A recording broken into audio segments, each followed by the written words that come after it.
So, knowing the product rule and that we cannot have a perfect nth factor left underneath an nth root, taking the square root of 12, you can split that up as 4 times 3, and then apply the product rule. Square root of 4 is 2. 3 is not a perfect square, and the only perfect square that goes into that is 1, which does not help. The largest perfect cube that goes into 750 is 125. It goes in 6 times. So we're going to apply the product rule, split up that multiplication. Cube root of 125 is 5. 6 is not a perfect cube, and the largest that goes into that is 1. Do the same kind of things when we have variables. 25 is 25 times 3. 25 is the largest perfect square factor. 8 to the 5th is not a perfect square because 5 is not even. However, if we go for the closest even to 5 that is less than it, and similarly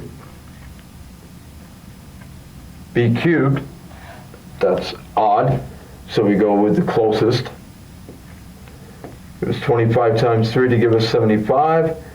8 to the 4th times a will give us 8 to the 5th, and b squared times b will give us b cubed. So now when we apply the product rule,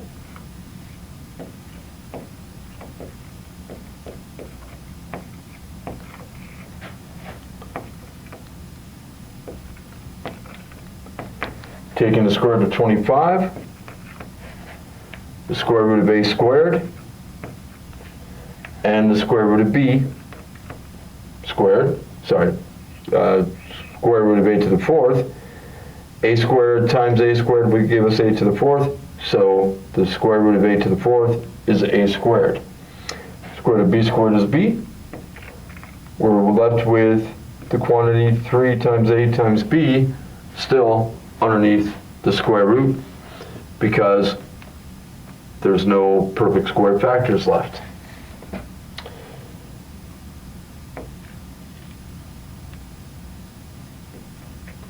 The largest perfect cube to go into 16 is 8. It'll go in twice. 19 is not a multiple of 3. 18 is the closest one that is less than it. And I would have to multiply z to the 18th by z to get z to the 19th. Apply the product rule. Split that up.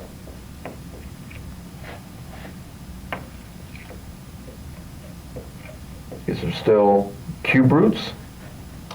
Cube root of 8 is 2. Cube root of z to the 18th. Remember, we could have that as z to the 18 thirds.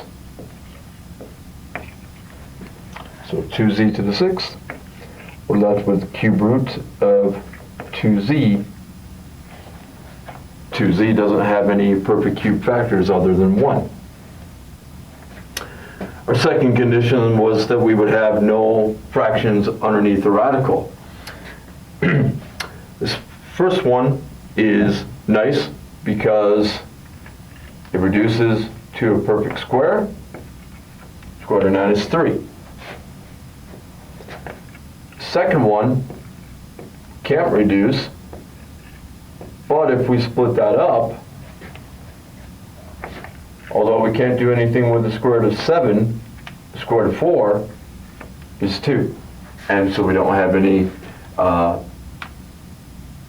radicals either with a fraction underneath it, nor a radical in the denominator of a fraction.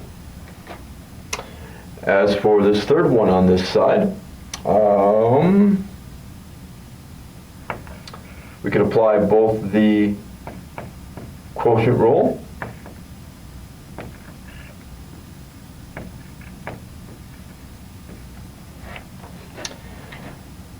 and the product rule, because we can take the cube root of x cubed and get x. Why we can't do anything with that? The power's not high enough. Cube root of z to the 6th, z squared. Later, we can also concern ourselves with simplifying something such as